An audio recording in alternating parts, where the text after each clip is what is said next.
Hello everyone, and welcome to the Henchman's Memoirs. This is our 5e campaign recap of our Dark Souls of Drakkenheim campaign. And when we last left off, our players had had a difficult encounter with an old friend in the inner city, and so they had to return to the garrison to heal up so they could head out and hunt a vampire. So we have our regular cast of characters. We have Nexel, the gnomish druid. We have Thaddeus, the gnomish druid. Nexel, the hex blood sorcerer. We have Atticus Rex, the human artificer. And then we have Pietor, the human drunken master monk. And so before they left the garrison, they had a private meeting with Elias Drexel and Rain Highlash, one of his top lieutenants, and I think one or both of the Lang twins were also there. And the party had come up with this scheme. They had the Chancellor's seal, or whatever it is, and they had been keeping it a secret from the Hooded Lanterns. They didn't know if they wanted to tell them or not, but they decided on their way back from this encounter with these Queen's men to go ahead and tell them, in fact, give them the Chancellor's seal and make it sound like they had gotten it from Talon and from the Queen's men.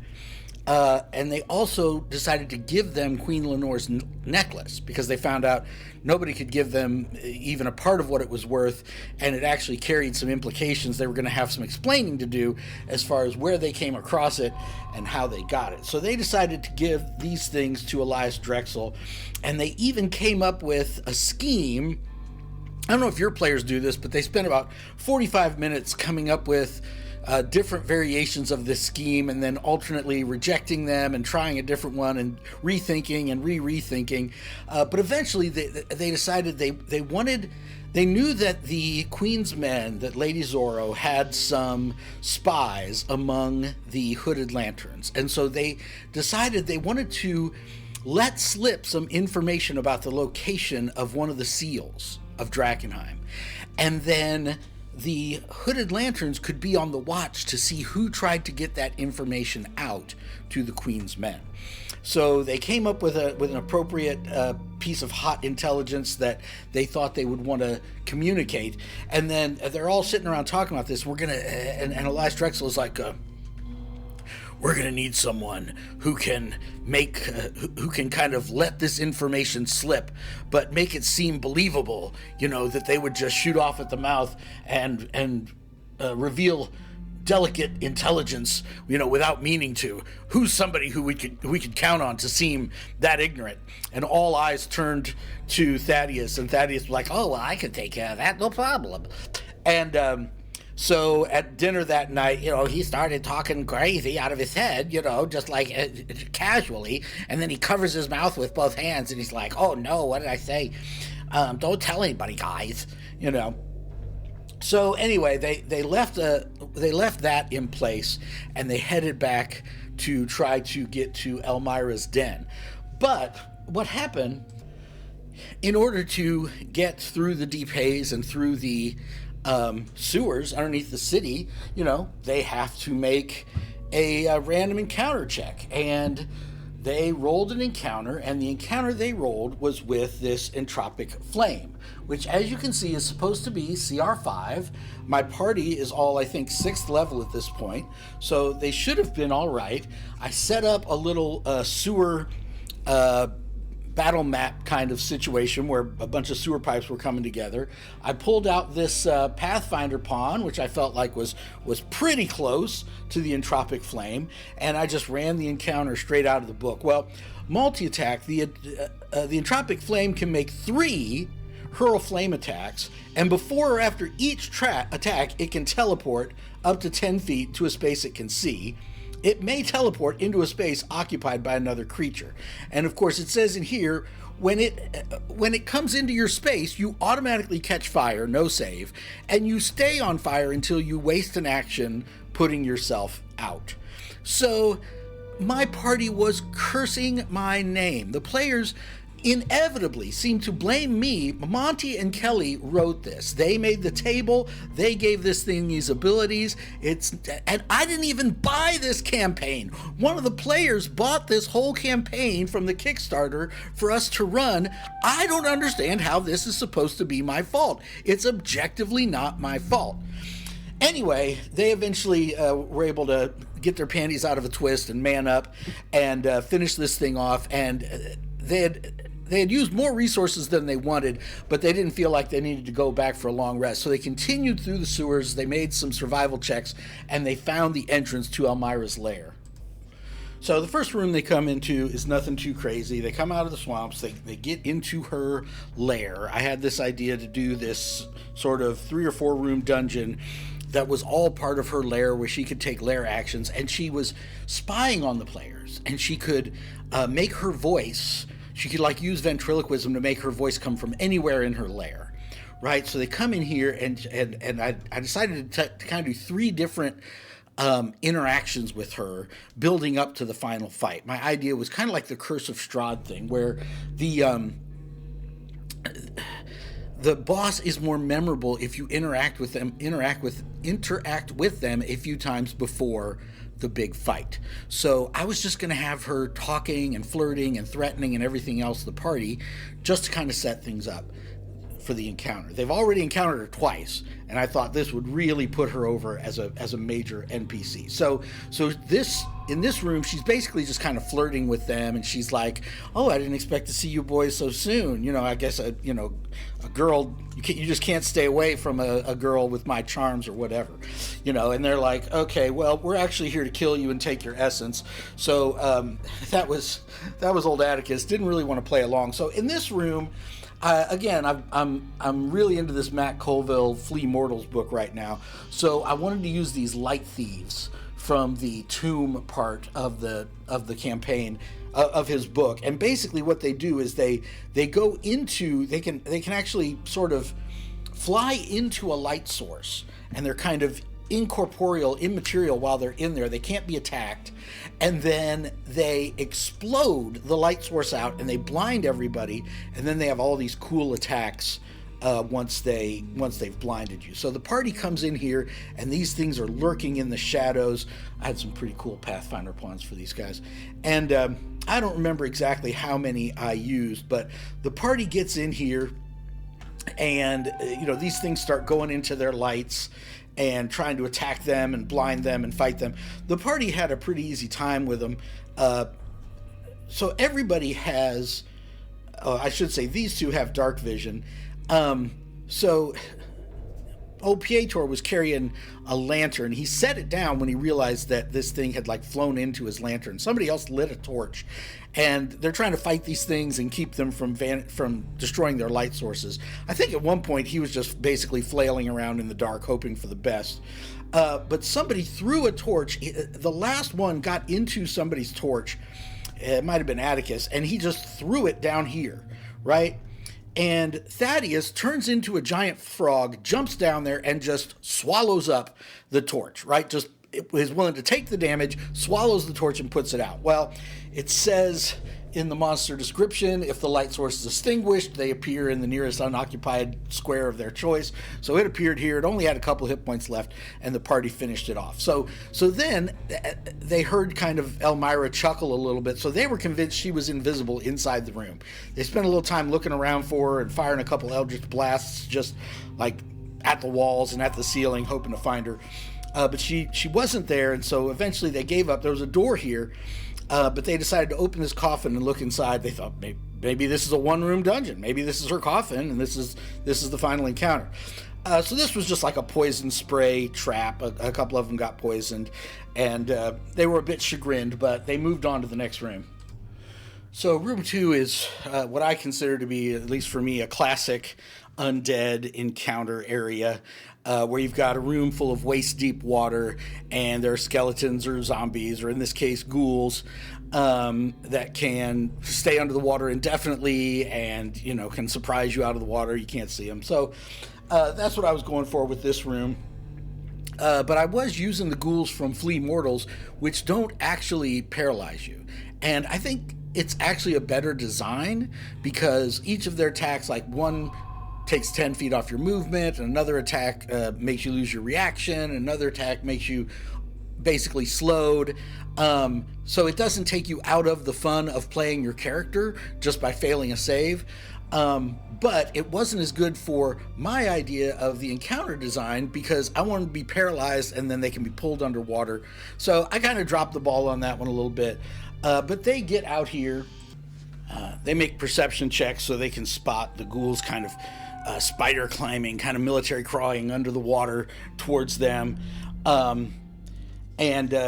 So Thaddeus was like, the water was probably going to be over his head, so he's like, I need to climb on somebody's back.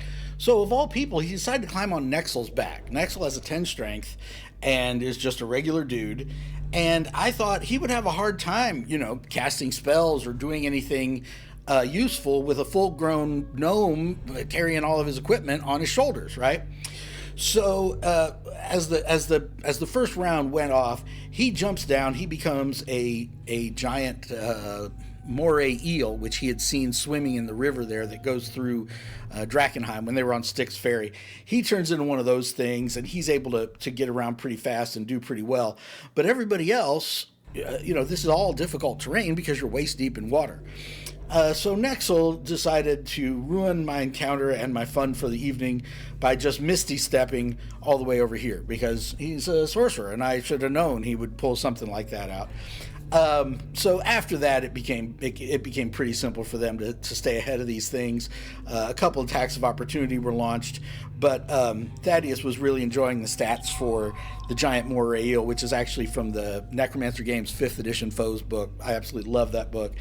And so he was able to use some of its abilities, and they got past this room. So, but when they came into this room and they heard Elmira, she was more flirting in the first room. This room, she was more like, look, guys, if you keep going the way you're going, there's going to be hurt feelings and probably spilled blood. It's not too late for you guys to just turn back and, don't make this situation any worse. But she was still kind of low key about it, and they made it through this area. So this brought them to Elmira's tomb space, and now when they heard her voice, she was threatening and yelling and like, I'm gonna kill you guys. I'm gonna turn you into my vampire thralls. I'm gonna charm you and make you fight each other for my amusement. And, you guys have gone too far this time, coming into my bedroom, basically. So they come in here and they're looking around, and sure enough, she detects them, and she kind of the mini for her that I painted up. I don't know if I've shown that to you before. She kind of rises up out of her coffin here, and she's ready to face off against them. So she summons. So she has. She doesn't have any legendary actions, but she does have lair actions from Flee Mortals. So she summons these grasping hands of the grave, and I'm pretty sure they got hold of Pietor and maybe Atticus in the first round. And I don't know if I've shown you guys this before, but the Book of Beautiful Horrors is this fan-made Witcher role-playing game monster book. I'm not sure where I got this. If any of you guys have a source on where this can be purchased or gotten or whatever, share it down in the comments. But he's got stats for an Alp from the Witcher universe in here. And so this is what I have been using for Elmira, Mistress of the Dark, this whole time. So they get down here, and in the first round, everybody is... Pietor runs in and does 4 attacks, 4 misses, because all attacks against Elmira have disadvantage, right? So he runs up there and he's just throwing hands like a wild man, and nothing is happening. And he looks back over his shoulder. So Atticus decided to spend a round casting Blur. Thaddeus decided to spend a round casting Fog Cloud because he thought it would be cool if they had a space back up here where they could kind of retreat if they got hurt, and she would be at disadvantage to her attacks or whatever. And I think Nexel just came down in here and like tried to Eldritch Blast her or something. Oh no, he cast a fireball that went off back here and was just able to catch her and burn her.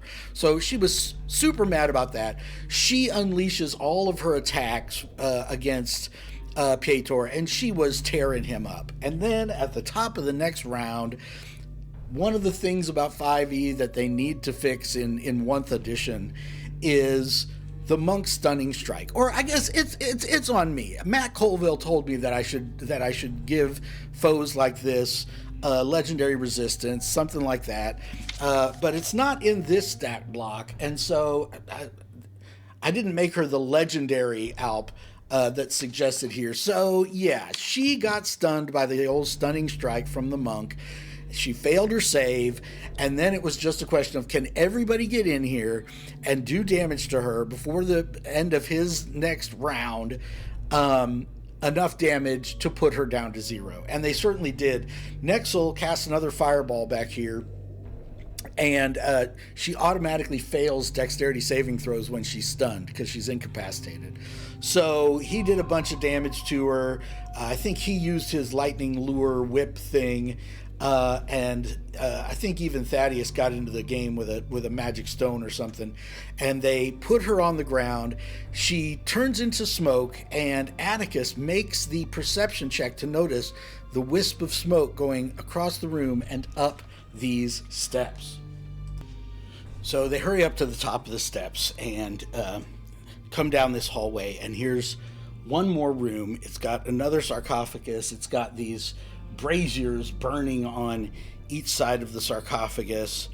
There's a little door over here that led to the final treasure room, and the party looks in here and they see another coffin similar to the one that sprayed poison on them, but they're like, but Elmira's mist came up here, right? So that means she's got to be in that coffin. And so there was a brief discussion of them trying to know what is the exact vampire lore in Glenn's in the Henchman's Ravenloft campaigns. Like, if we open this, are we starting initiative back up with her or what? They tried to remember, but they weren't 100% sure, but they felt like they had to get in here and do something, even though they were sure the room was a trap. I mentioned that this room had a couple pillars in it, and some of the rock walls had collapsed a little bit, looked a little more dirty, and the gravel and rubble and debris here had like this oily sheen to it, and instantly they're all like, oh, okay, what's the oily sheen, henchman? What's the deal?